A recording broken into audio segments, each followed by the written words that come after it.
Mark Levine, Excel Bradshaw Management Group. I wanted to talk about a question that I get asked a lot, and it comes a lot from shareholders. Sometimes it actually even comes from the board themselves. How do we get rid of a board member? How do we get rid of them because they are doing a disservice to the building?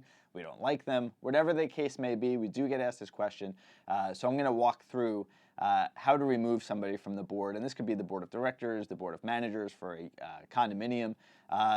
You don't really have much authority as a board to remove another board member. So somebody could resign, and based on the bylaws, it goes into resignation and removal. I have a copy of the bylaws here from a building in Forest Hills, Queens, and it says that any director may essentially resign at any time upon written notice, and they can spell out the date in advance, or if it's no date, it could be considered effective immediately. And then the board, there's a separate section in the bylaws that deals with vacancies and how the board can fill that vacancy. Usually the board can appoint somebody from within. They could appoint somebody that they trust or would like to see on the board for the remainder of the term that was vacated by the person that resigns. But removal is a different animal.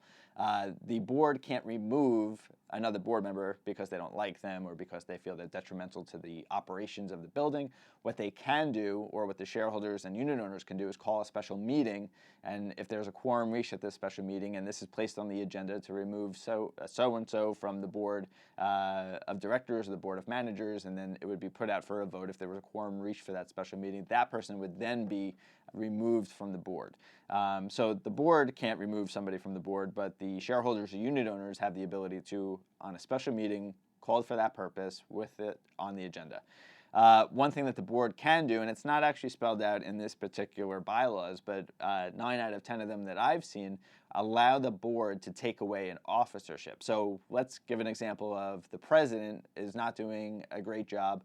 He's or she is creating a lot of friction with the board. They're not working correctly. Maybe there's some sort of issue.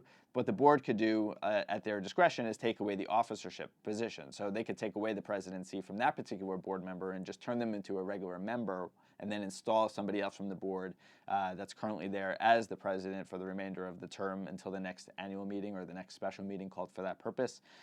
So your hands are kind of tied, and you do have to deal with that person, but you could at least take away some of the power, if you will, and put them as a regular voting board of director or board of manager member. But remember, even though you're the president, vice president, secretary, treasurer, you still get one vote. It's the same. It's a matter of title, and just there are certain functions that each of those officers have. So just rewinding a little bit, back to a resignation, anybody could do it at any time, and you could spell out your parameters of, I wish to resign effective this date, or in this case, in this particular set of bylaws, and it might be different, so if you're in a co-op or a condo, look at your bylaws so that you see what it is. When you sell, there are some bylaws that actually say when you sell your shares or you sell your apartment, you are no longer on the board, you are resigning effective that date. Removal. To remove a board member, you have to have a special meeting called for that purpose. And again, read your bylaws, because this is more of a general statement and it may be different in your specific set of circumstances. So the shareholders and unit owners, special meeting called for that purpose, put on the agenda, and then if there's a quorum, and then you could vote that person out, and then the board would effectively put somebody else in their place unless it was also put on the special meeting agenda too. In terms of the board, their power is to remove an officer, not a board member, so the officer could be removed, and then they can install somebody else in the officership that they wish.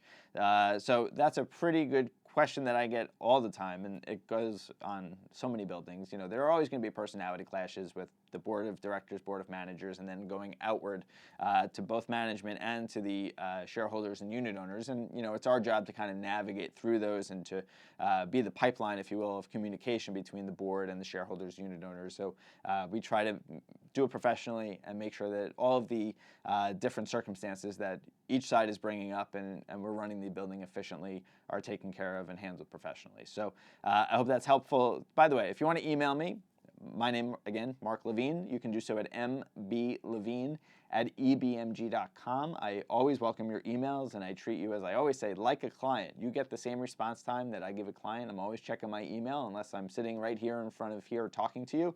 I am on my phone or on my computer. So please use me as a free ear and a free, advice, if you will. If you want to follow us on Facebook, we are at facebook.com/XLBradshaw. On both Twitter and Instagram, you can find us at XLBradshaw. We're trying to post on there and create some movement socially, so I would love for you to follow us, and we will follow you back. We'll continue to do these videos. I know that they're super helpful to all of you out there in the real estate world, especially in the New York City area. So until next time.